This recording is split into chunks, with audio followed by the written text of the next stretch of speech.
이른 아침 창문 너머로 들어오는 햇살이 낡은 통장 표지를 비춥니다. 70대 중반의 김영수 씨가 그 통장을 조심스럽게 만지작거리며 깊은 한숨을 내쉽니다.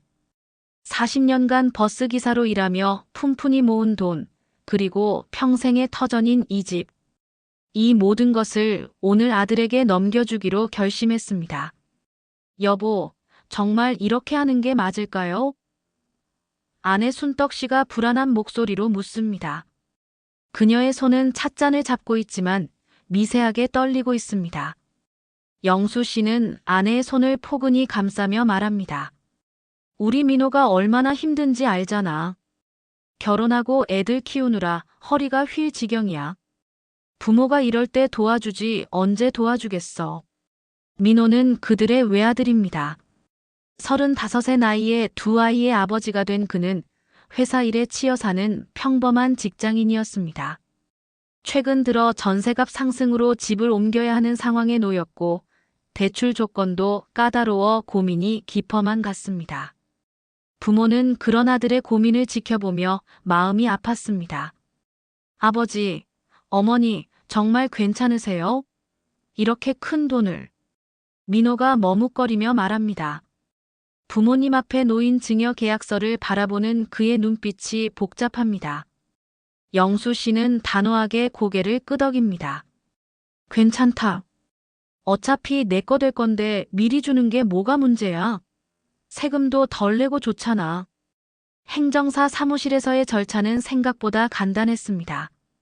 서류에 도장을 찍고 몇 가지 설명을 듣고 그것으로 끝이었습니다. 집과 통장, 그리고 적금까지 모든 것이 아들 명의로 바뀌었습니다.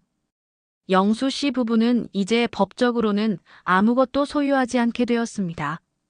다만 아들이 당연히 여기서 계속 사세요라고 말한 것만이 유일한 위안이었습니다. 집으로 돌아오는 길, 순떡 씨가 남편의 팔짱을 끼며 말합니다. 이제 정말 마음 편해지겠네. 민호도 여유가 생기면 더 자주 올 거고. 영수 씨도 고개를 끄덕이며 미소를 짓습니다. 그럼 우리가 이렇게 큰 짐을 덜어줬는데 얼마나 고마워하겠어. 그들의 마음속에는 뿌듯함과 안도감이 가득했습니다. 그날 저녁 민호는 가족들과 함께 작은 축하 자리를 마련했습니다. 아버지, 어머니, 정말 감사해요. 이제 아이들 교육비 걱정 없이 키울 수 있을 것 같아요. 며느리도 깍듯하게 인사를 올리며 고마움을 표현했습니다. 그 모습을 바라보는 부모의 마음은 흐뭇하기만 했습니다. 밤늦게 아들 가족이 돌아간 후 부부는 오랜만에 편안한 마음으로 잠자리에 들었습니다. 이제 걱정 끝이야. 우리 민호가 얼마나 효자인데 우리 노후 걱정은 없을 거야. 영수 씨의 말에 순떡 씨도 만족스럽게 고개를 끄덕입니다. 그들은 자신들의 선택이 옳았다고, 그리고 행복한 노후가 기다리고 있다고 믿어 의심치 않았습니다. 하지만 이것이 그들 인생의 가장 큰 전환점이 될 것이라는 사실은 아직 모르고 있었습니다. 증여 후 첫 달은 큰 변화가 없었습니다. 민호는 여전히 일주일에 한 번은 찾아왔고 전화도 자주 했습니다. 하지만 두 번째 달부터 미묘한 변화가 시작되었습니다. 전화 횟수가 조금씩 줄어들기 시작했던 것입니다. 민호한테 전화해볼까? 순떡 씨가 말하면 영수 씨는 바쁘겠지. 뭘 하며 말렸습니다. 하지만 속으론 그도 궁금했습니다. 예전에는 하루 걸러 한 번씩은 안부 전화를 하던 아들이었는데 이제는 사나흘씩 연락이 없기도 했습니다. 어느 일요일 오후 평소라면 가족들과 함께 식사를 하러 왔을 시간이 훌쩍 지났지만 연락이 없었습니다. 순떡 씨는 참을 수 없어 전화를 걸었습니다. 민호야, 오늘 안 와? 아, 어머니 죄송해요. 애들이 감기 걸려서 집에 있어야 해요. 그럴듯한 이유였지만 예전 같으면 미리 연락을 했을 텐데 하는 아쉬움이 남았습니다. 또 다른 날, 영수 씨가 허리가 아프다고 하소연했을 때의 일입니다. 예전 같으면 민호가 병원에 모셔다 드릴까요? 라고 먼저 제안했을 텐데 이번에는 파스 붙이고 쉬세요라는 말로만 끝났습니다.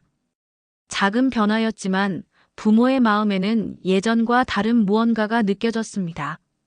가을이 깊어갈 무렵 순떡 씨는 동네 친구들과 만나 이야기를 나누다가 문득 깨달았습니다. 우리 며느리가 요즘 인사도 대충 하더라고. 친구가 왜 그럴까? 라고 묻자 순떡 씨는 선뜻 대답하지 못했습니다. 예전에 그토록 정중하고 고마워했던 며느리의 태도가 언제부터인가 달라진 것 같았습니다. 특히 명절 때의 변화가 가장 두드러졌습니다. 추석이 되어온 가족이 모였는데 민호 가족의 분위기가 예전 같지 않았습니다. 예전에는 부모님께 이것저것 챙겨드리고 안부를 자세히 물어봤는데 이번에는 형식적인 인사 후 자신들끼리만 이야기하는 시간이 많았습니다. 우리가 뭔가 잘못했나? 순떡 씨가 남편에게 조심스럽게 물었습니다. 영수 씨도 같은 생각을 하고 있었지만 애써 태연한 척했습니다. 아니야, 아이들도 크고 바쁘니까 그런 거겠지. 이해하자. 하지만 그의 목소리에는 확신이 없었습니다. 어느 날 저녁 민호가 전화를 걸어왔습니다. 그런데 목소리가 예전과 달랐습니다. 더 사무적이고 간결했습니다. 아버지, 어머니, 안녕하세요. 별일 없으시죠? 저는 좀 바빠서. 짧은 통화였지만 부모는 그 짧은 시간 동안 아들의 변화를 선명히 느낄 수 있었습니다. 밤늦게 침대에 누워 부부는 조용히 대화를 나눴습니다. 여보, 민호가 좀 달라진 것 같지 않아요? 나도 그런 느낌이야. 하지만 뭐라고 말하기는 그렇고. 그들은 서로의 불안감을 확인했지만 직접적으로 문제를 제기하지는 못했습니다. 혹시 자신들의 착각일 수도 있고 괜한 오해를 불러일으킬 수도 있다는 생각 때문이었습니다. 겨울이 시작될 무렵 변화는 더욱 뚜렷해졌습니다. 민호의 방문 횟수는 월 한 번 정도로 줄어들었고 전화 통화 시간도 현저히 짧아졌습니다. 예전 같으면 부모의 안부를 자세히 물어보고 이런저런 일상 이야기를 나누곤 했는데 이제는 별일 없으시죠? 라는 인사말 정도로 끝나는 경우가 많았습니다. 부모는 이런 변화를 감지하면서도 그럴 만한 이유가 있겠지라며 스스로를 위로했습니다.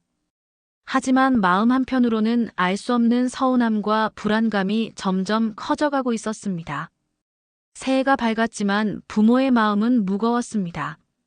민호의 변한 태도는 이제 명확해졌고 작은 마찰들이 하나둘씩 생기기 시작했습니다. 첫 번째 갈등은 생활비 때문이었습니다. 영수 씨의 연금만으로는 생활비가 빠듯했습니다. 병원비와 각종 관리비가 오르면서 매달 적자가 났습니다. 영수 씨는 용기를 내어 아들에게 전화를 걸었습니다. 민호야, 미안한데 생활비가 좀 부족해서. 그런데 민호의 반응은 예상과 달랐습니다. 아버지, 저도 요즘 애들 학원비며 생활비며 만만치 않아요. 조금 더 절약해서 지내실 수는 없나요? 차가운 대답이었습니다. 예전 같으면 얼마나 필요하세요? 라고 먼저 물어봤을 텐데 이제는 오히려 부담스러워하는 기색이 역력했습니다. 순떡 씨가 감기로 몸살을 앓을 때의 일입니다. 병원에 혼자 가기 힘들어 아들에게 도움을 청했습니다. 민호야, 어머니가 많이 아프신데 병원에 좀 모셔다 드릴 수 있겠니? 어머니, 죄송한데 오늘 회사에 중요한 회의가 있어서요. 택시 타고 다녀오세요. 병원비는 제가 드릴게요. 예전 같으면 회의를 미루고라도 달려왔을 아들이었는데 이제는 돈으로 해결하려 했습니다. 순떡 씨는 실망감을 감추며 괜찮다, 혼자 갈 수 있어라고 말했지만 마음속 상처는 깊어져 갔습니다. 결정적인 사건은 어느 일요일에 일어났습니다. 민호 가족이 오랜만에 방문했는데 집안 분위기가 심상치 않았습니다. 며느리는 아이들에게 여기 물건들 함부로 만지지 말라고 말했습니다. 예전에는 할아버지 할머니 댁이라고 했는데 이제는 그냥 여기라고 표현했습니다. 식사 중에 영수 씨가 집 수리할 곳이 좀 있는데라고 말하자 민호가 날카롭게 반응했습니다. 아버지, 이제 이 집은 제 명의인데 수리는 제가 결정할 일 아닌가요? 필요 없는 수리는 하지 마세요. 순간 식탁이 조용해졌습니다. 민호야, 그게 무슨 말이냐? 영수 씨의 목소리가 떨렸습니다. 사실이잖아요. 법적으로는 제 집인데 왜 제 동의 없이 수리를 하려고 하세요? 민호의 말에 순떡 씨는 충격을 받았습니다. 자신들이 평생 살던 집을 제 집이라고 말하는 아들을 이해할 수 없었습니다. 그래, 내 집이야. 하지만 우리가 여기서 살고 있지 않니? 영수 씨가 억울함을 감추지 못하며 말했습니다. 그렇다고 해서 임의로 수리비를 쓰시면 안 되죠. 제가 허락한 적 없어요. 민호의 말은 점점 차갑고 무정해졌습니다. 며느리도 거들었습니다. 아버님, 어머님도 이제는 현실을 받아들이셔야 해요. 이 집은 법적으로 민호 명이고 저희도 여기서 살 계획이 있거든요. 이 말에 부모는 더 큰 충격을 받았습니다. 아들 가족이 이 집에서 함께 살겠다는 것이 아니라 자신들을 내보내려는 의도로 들렸습니다. 그럼 우리는 어디서 살라는 거니? 순떡 씨가 떨리는 목소리로 물었습니다. 요양원이라도 알아보세요. 요즘 좋은 곳 많아요. 며느리의 차가운 대답에 순떡 씨는 눈물이 핑 돌았습니다. 그날 밤 아들 가족이 돌아간 후 부부는 오랜 시간 말없이 앉아 있었습니다. 내가 뭘 잘못했을까? 영수 씨가 중얼거렸습니다. 재산을 다 주면 고마워할 줄 알았는데. 순떡 씨도 눈물을 훔치며 말했습니다. 우리가 너무 순진했던 걸까? 며칠 후 민호가 혼자 찾아왔습니다.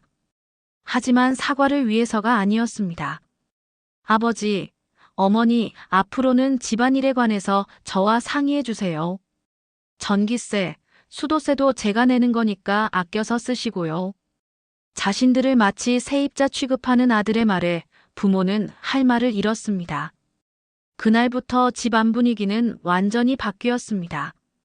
예전에는 주인이었던 자신들이 이제는 눈치를 봐야 하는 처지가 되었습니다. 영수 씨는 내가 이 집을 위해 몇십 년을 일했는데 라고 중얼거렸지만 이미 법적으로는 아무런 권리가 없었습니다. 부모의 마음에는 깊은 상처와 함께 걷잡을 수 없는 후회가 밀려오기 시작했습니다. 겨울 끝자락 부모와 아들 사이의 관계는 회복할 수 없을 정도로 악화되었습니다. 마지막 희망의 끈을 놓지 못한 영수 씨는 아들에게 직접 찾아가기로 결심했습니다. 순떡 씨와 함께 민호의 집 앞에 선 것은 어느 추운 일요일 오후였습니다. 초인종을 눌렀지만 대답이 없었습니다. 분명히 집에 있을 시간인데 아무런 반응이 없었습니다. 다시 한 번, 두 번 더 눌러봤지만 여전히 조용했습니다. 순떡 씨가 민호야, 엄마야라고 불러봤지만 돌아오는 것은 메아리뿐이었습니다.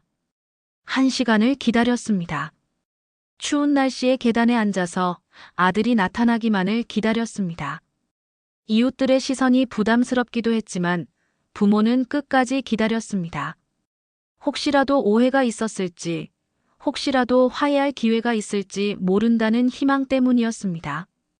2시간이 지나자 순떡 씨의 다리가 아프기 시작했습니다. 여보, 이제 그만 돌아가요. 하지만 영수 씨는 고개를 저었습니다. 조금만 더 기다려보자. 분명히 집에 있을 거야. 그의 목소리에는 간절함과 동시에 절망감이 배어 있었습니다. 그때 옆집에서 나온 이웃이 말했습니다. 어르신들, 민호 씨 가족은 아침 일찍 나가서 아직 안 들어왔어요. 어디 놀러 간 것 같던데요. 그 말을 듣는 순간 부모의 마음은 무너졌습니다. 자신들이 올 것을 알고도 일부러 피한 것 같았습니다. 집으로 돌아오는 길은 유난히 길게 느껴졌습니다. 버스 안에서 순떡 씨는 눈물을 참지 못했습니다. 내가 뭘 그렇게 잘못했을까? 재산을 다 줬는데 왜 이럴까? 영수 씨도 창밖을 바라보며 말없이 눈물을 흘렸습니다. 집에 도착해서도 허망함은 계속되었습니다. 평생 자신들의 보금자리였던 이 집이 이제는 남의 집처럼 느껴졌습니다. 아들 명의로 바뀐 이 집에서 자신들은 이제 무엇인가? 손님인가 세입자인가? 아니면 그냥 눈치 보며 살아야 하는 불청객인가?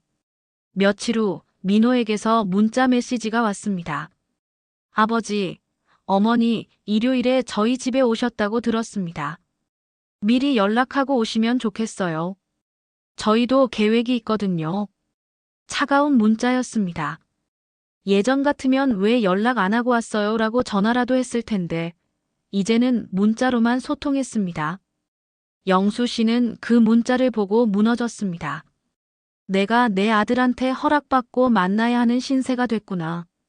순떡 씨도 우리가 뭔가 잘못한 게 있나라며 계속 자책했습니다. 그들은 밤새 잠을 이루지 못했습니다. 다음 날 아침 영수 씨는 결심을 했습니다. 직접 대화를 해보겠다고 민호에게 전화를 걸었습니다. 민호야, 아빠야. 우리 한번 만나서 이야기하자. 그런데 민호의 대답은 예상을 뛰어넘었습니다. 아버지, 저는 할 말이 없어요. 이미 해드릴 건 다 해드렸고요. 뭘 해줬다는 거니? 영수 씨가 물었습니다. 집도 드리고 돈도 드렸잖아요. 그걸로 충분하지 않나요? 민호의 말에 영수 씨는 할 말을 잃었습니다. 자신이 준 것을 마치 민호가 준 것처럼 말하는 아들을 이해할 수 없었습니다. 민호야, 그건 내가 너한테 준 거잖아. 내가 나한테 준 게 아니라. 그렇다고 해서 제가 계속 뭔가를 더 해드려야 하나요? 저도 제 가정이 있고 제 삶이 있어요. 민호의 목소리는 점점 차가워졌습니다. 그날 통화를 끝내고 영수 씨는 오랜 시간 멍하니 앉아 있었습니다. 순떡 씨가 남편의 어깨에 손을 올리며 말했습니다. 여보, 이제 인정해요. 우리가 잘못 생각했어요. 재산을 주면 더 효도할 줄 알았는데. 영수 씨도 고개를 끄덕이며 중얼거렸습니다. 재산보다 중요한 건 마음이었구나. 그날 밤 부부는 오랜 시간 대화했습니다. 자신들의 선택이 얼마나 순진했는지, 그리고 이제 남은 시간을 어떻게 살아야 할지에 대해서. 밖으로는 차가운 겨울바람이 불어왔지만 집안은 더욱 차가웠습니다. 한때 사랑과 희망으로 가득했던 이 집이 이제는 후회와 절망의 공간이 되어버렸습니다. 하지만 그들에게는 이곳 말고는 갈 곳이 없었습니다. 절망감에 빠져있던 부모에게 작은 위안이 찾아온 것은 봄이 시작될 무렵이었습니다. 순떡 씨가 동네 경로당에서 만난 친구들과 자신의 이야기를 털어놓게 된 것이 계기였습니다. 나만 그런 게 아니었어. 박할머니가 한숨을 내쉬며 말했습니다. 우리 큰아들도 마찬가지야. 집 한 채 다 주고 나니까 완전히 달라졌어. 전에는 하루가 멀다 하고 안부 전화하던 애가 이제는 한 달에 한 번도 안 해. 순떡 씨는 깜짝 놀랐습니다. 자신과 똑같은 상황이었습니다. 이순자 할머니도 거들었습니다. 맞아. 우리 둘째도 그래. 적금이랑 보험금까지 다 주고 나니까 오히려 더 싸늘해졌어. 전에는 엄마 뭐 필요한 거 없어요? 라고 물어봤는데 이제는 엄마 돈 아껴 쓰세요 라고 해. 여러 할머니들이 공감하며 고개를 끄덕였습니다. 그럼 다들 그런 거야? 순떡 씨가 놀라며 물었습니다. 응, 요즘은 거의 다 그래. 재산 주고 나면 애들이 달라져. 마치 의무를 다한 것처럼 생각하는 것 같아. 김할머니의 말에 모두들 깊이 공감했습니다. 그날 저녁 순떡 씨는 남편에게 친구들의 이야기를 전했습니다. 영수 씨는 처음에는 믿기 어려워했습니다. 정말? 다들 그런 일을 겪고 있어? 응, 나만 그런 게 아니었어. 박할머니네는 더 심해. 아예 연락을 끊다시피 했대. 며칠 후 영수 씨도 동네 친구들과 만나 이야기를 나눠봤습니다. 역시 비슷한 경험을 한 사람들이 많았습니다. 이발소에서 만난 최 아저씨는 더 심각한 상황이었습니다. 나는 아예 집에서 쫓겨났어. 며느리가 노인 냄새 난다고 요양원 가라더라고. 그의 말에 영수 씨는 섬뜩함을 느꼈습니다. 공원에서 만난 김 선생님도 마찬가지였습니다. 내가 40년 교직 생활하면서 모은 전 재산을 아들에게 물려줬는데 이제는 용돈도 안 줘. 전에는 매달 용돈 챙겨주던 애가 말이야. 그의 목소리에는 깊은 상실감이 배어 있었습니다. 그럼 어떻게 해야 하지? 영수 씨가 물었습니다. 글쎄, 이미 준 건 어쩔 수 없고 그냥 체념하고 사는 수밖에. 최 아저씨의 대답에 모두들 무거운 침묵이 흘렀습니다.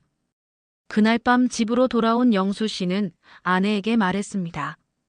여보, 우리만 그런 게 아니야. 다들 비슷한 일을 겪고 있어. 그럼 우리가 뭔가 잘못한 게 아니라는 거네. 순떡 씨의 목소리에 약간의 안도감이 섞여 있었습니다. 며칠 후 경로당에서 열린 소모임에서 이 문제가 본격적으로 논의되었습니다. 15명의 어르신이 모였는데 그중 11명이 비슷한 경험을 했다고 털어놓았습니다. 요즘 젊은 애들이 달라졌어. 받을 때는 고마워하다가 받고 나면 당연한 것처럼 생각해. 회장님의 말에 모두들 공감했습니다. 그럼 우리가 어떻게 해야 하지? 한 할머니가 물었습니다.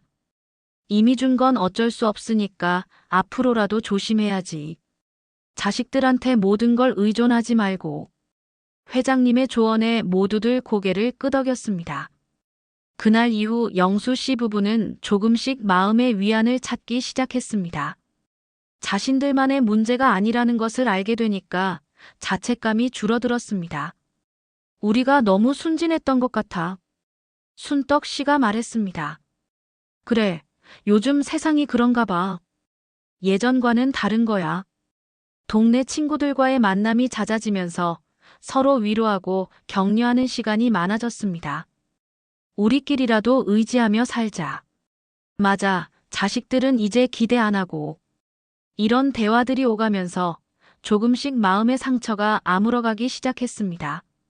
하지만 여전히 밤이 되면 서운함과 후회가 밀려왔습니다. 그래도 내 자식인데. 영수 씨가 중얼거리면 순떡 씨도 나도 그런 마음이야. 하지만 이제는 현실을 받아들여야지라고 대답했습니다. 그들은 서서히 새로운 현실에 적응해 가고 있었습니다. 상황이 더 이상 나아질 기미가 보이지 않자 영수 씨는 법적인 해결책이 있는지 알아보기로 했습니다. 동네 친구의 소개로 변호사 사무실을 찾아간 것은 어느 따뜻한 봄날이었습니다. 증여를 취소할 방법은 없을까요? 영수 씨가 조심스럽게 물었습니다. 변호사는 고개를 저으며 설명했습니다. 증여 계약이 이미 완료된 상태에서는 취소가 매우 어렵습니다.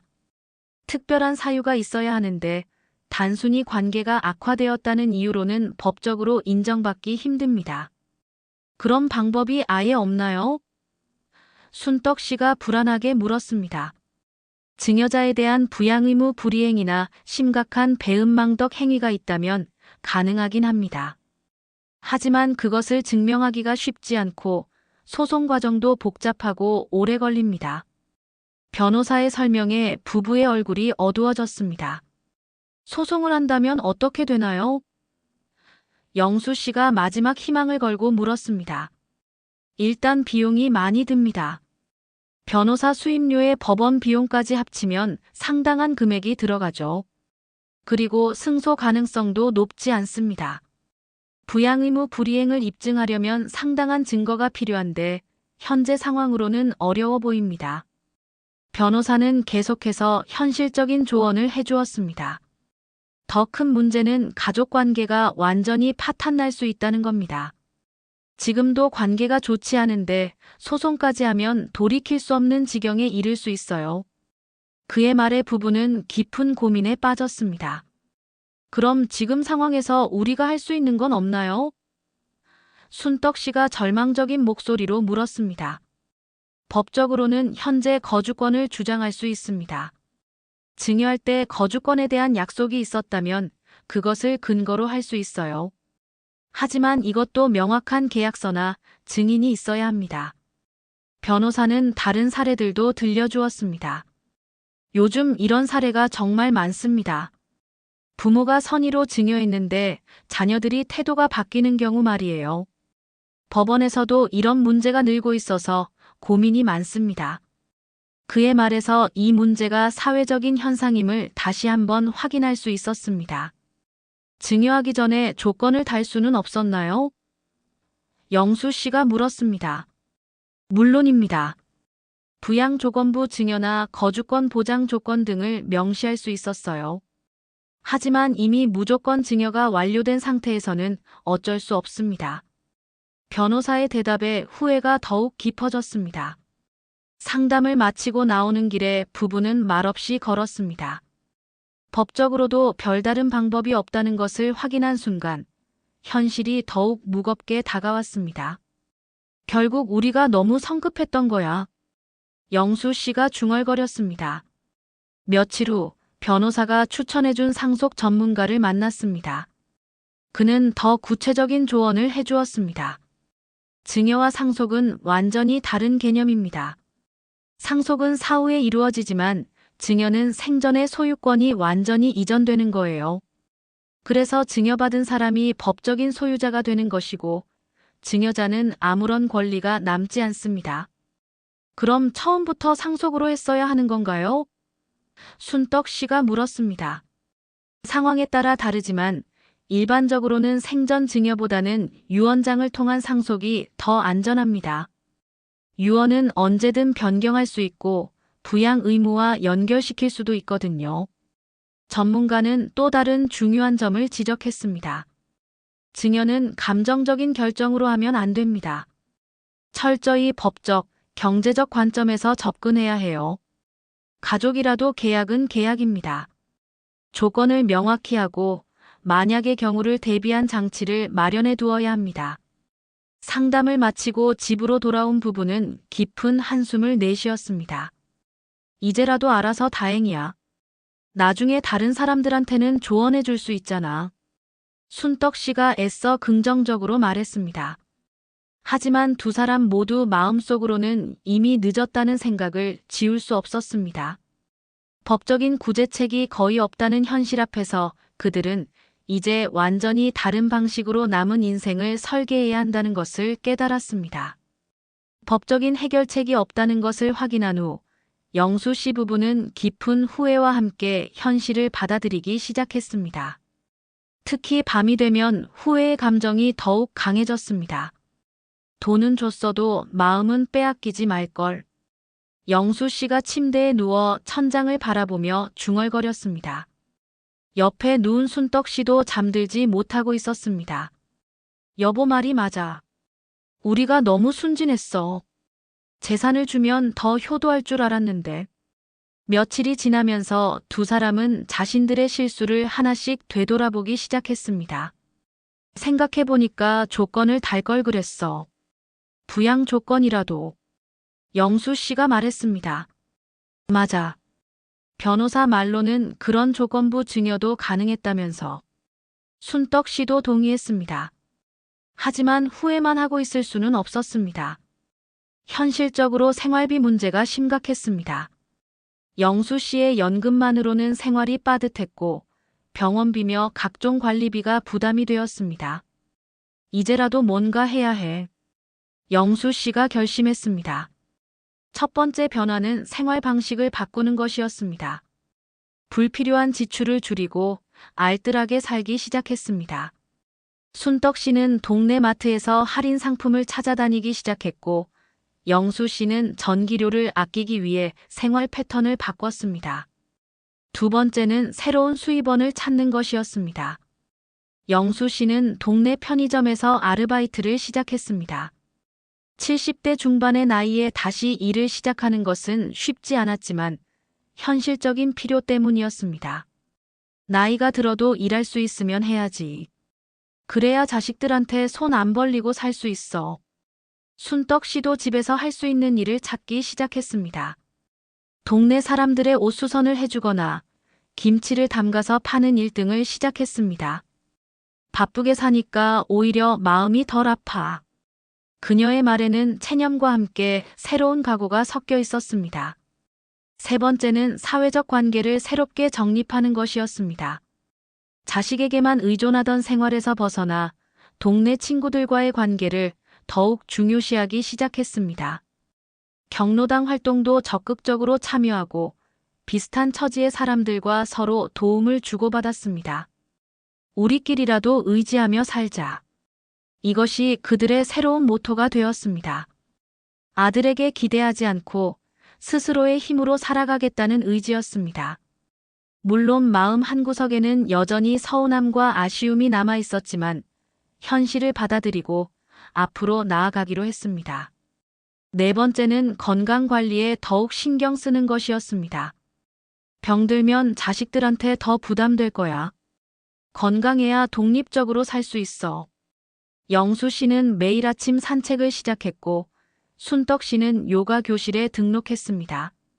건강한 노후를 위한 투자였습니다. 다섯 번째는 새로운 취미와 관심사를 찾는 것이었습니다. 영수 씨는 동네 바둑 모임에 참여하기 시작했고 순떡 씨는 독서 모임에 가입했습니다. 나이 들어서도 배울 게 많아. 자식 생각만 하고 살 게 아니라 내 인생도 즐겨야지. 여섯 번째는 미래에 대한 현실적인 계획을 세우는 것이었습니다. 요양원 정보를 미리 알아보고 만약의 상황에 대비한 준비를 시작했습니다. 자식들한테 짐이 되기 전에 미리 준비해 두자. 이것은 체념이 아니라 현실적인 지혜였습니다. 시간이 지나면서 두 사람은 조금씩 마음의 평정을 찾아갔습니다. 여전히 아들과의 관계는 회복되지 않았지만 그것에만 매달려 있지 않기로 했습니다. 우리도 우리 인생이 있어.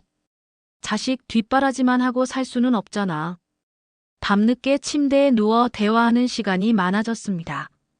여보, 이제 좀 마음이 편해진 것 같아. 순떡 씨가 말했습니다. 나도 그래. 후회는 되지만 이제라도 깨달은 게 다행이야. 영수 씨도 동의했습니다. 그들은 서서히 새로운 삶의 방식에 적응해 가고 있었습니다. 아들에게 모든 것을 의존하던 삶에서 벗어나 스스로의 힘으로 살아가는 삶으로의 전환이었습니다. 계절이 바뀌고 1년이 지나면서 영수 씨 부부의 삶은 완전히 달라졌습니다. 처음에는 깊은 상처와 배신감에 빠져 있었지만 이제는 새로운 방식으로 살아가는 법을 배웠습니다. 가장 큰 변화는 마음가짐이었습니다. 더 이상 아들에게 기대하지 않게 되면서 오히려 마음이 편해졌습니다. 기대하지 않으니까 실망할 일도 없어. 순떡 씨가 친구들에게 말했습니다. 이제 아들에게서 전화가 오지 않아도 서운해하지 않았고 가끔 연락이 오면 오히려 반가워했습니다. 두 번째 변화는 새로운 인간관계였습니다. 동네 경로당을 중심으로 비슷한 처지의 친구들과 깊은 우정을 쌓았습니다. 매주 화요일과 목요일에는 함께 등산을 하고 주말에는 문화센터에서 함께 강의를 들었습니다. 자식보다 친구가 더 믿음직해. 영수 씨가 웃으며 말했습니다. 세 번째는 경제적 독립이었습니다. 영수 씨의 편의점 아르바이트와 순떡 씨의 집안일 도우미 일로 생활비를 충당할 수 있게 되었습니다. 물론 예전보다는 여유롭지 않았지만 자식에게 손 벌리지 않고 살 수 있다는 자부심이 생겼습니다. 내 힘으로 벌어서 쓰니까 마음이 편해. 네 번째는 건강한 생활 습관이었습니다. 규칙적인 운동과 균형 잡힌 식사, 그리고 충분한 수면으로 오히려 예전보다 건강해졌습니다. 병원 검진 결과도 좋아졌고 의사도 요즘 활력이 넘치시네요 라고 말할 정도였습니다. 다섯 번째는 새로운 취미와 관심사였습니다. 영수 씨는 사진 찍기에 빠져들었고 순떡 씨는 원예에 관심을 갖게 되었습니다. 집 앞 작은 화단을 가꾸는 것이 그녀의 새로운 낙이 되었습니다. 나이 들어서도 새로 배우는 재미가 있어. 여섯 번째는 지역사회 활동이었습니다. 동네 자원봉사에 참여하고 독거노인 도시락 배달 같은 활동을 통해 다른 사람들을 돕는 기쁨을 발견했습니다. 우리보다 더 어려운 사람들이 많다는 걸 알게 됐어. 순떡 씨의 말에는 감사함이 담겨 있었습니다. 무엇보다 큰 변화는 부부 관계가 더욱 돈독해진 것이었습니다. 어려운 시기를 함께 극복하면서 서로에 대한 고마움과 사랑이 더욱 깊어졌습니다. 여보가 있어서 이 시련을 견딜 수 있었어. 두 사람이 서로에게 자주 하는 말이었습니다. 1년 후 어느 가을날, 민호에게서 오랜만에 전화가 왔습니다. 아버지, 어머니, 그동안 어떻게 지내셨어요? 예전 같으면 기뻐했을 전화였지만 이제는 담담하게 받을 수 있었습니다. 잘 지내고 있다. 너도 건강하게 지내라. 영수 씨의 대답은 간단했습니다. 한번 뵐 수 있을까요? 민호가 조심스럽게 물었습니다. 좋지. 하지만 우리도 바쁘니까 미리 연락하고 와라. 영수 씨의 말에는 예전과 다른 당당함이 있었습니다. 더 이상 아들의 방문을 간절히 기다리는 부모가 아니라 자신들의 일정이 있는 독립적인 개인이 된 것입니다. 며칠 후 민호가 방문했을 때 그는 부모의 변화에 놀랐습니다. 훨씬 건강해 보이고 활기차 보였습니다. 집안도 깔끔하게 정리되어 있었고 화단에는 예쁜 꽃들이 피어 있었습니다. 아버지, 어머니가 많이 달라지신 것 같아요. 우리도 우리 인생이 있으니까. 순떡 씨의 대답은 담담했습니다. 예전처럼 아들을 극진히 대접하지도 않았고 그렇다고 차갑게 대하지도 않았습니다. 그저 평범한 손님을 대하는 정도의 예의를 지켰습니다. 민호는 뭔가 말하려고 하다가 그만두기를 반복했습니다. 아마도 지난 일에 대해 사과하거나 화해하려는 의도였을 것입니다. 하지만 부모는 더 이상 그런 것을 기대하지 않았습니다. 이미 지난 일이야. 서로 자기 삶을 살면 되는 거 아니냐. 그날 저녁 민호가 돌아간 후 부부는 조용히 대화했습니다. 예전 같으면 울고불고 했을 텐데 이제는 마음이 평온해. 순떡 씨가 말했습니다. 그래, 이제 우리도 의연해진 것 같아. 영수 씨도 동의했습니다. 창밖으로 노을이 지고 있었습니다. 아름다운 저녁 풍경을 바라보며 두 사람은 깊은 깨달음을 나눴습니다. 노후를 지키는 건 재산이 아니라 자신을 지키는 지혜였구나. 영수 씨의 말에 순떡 씨도 고개를 끄덕였습니다. 그들은 이제 알았습니다. 진정한 노후 대비는 자식에게 의존하는 것이 아니라 스스로의 힘으로 살아갈 수 있는 능력을 기르는 것이라는 것을.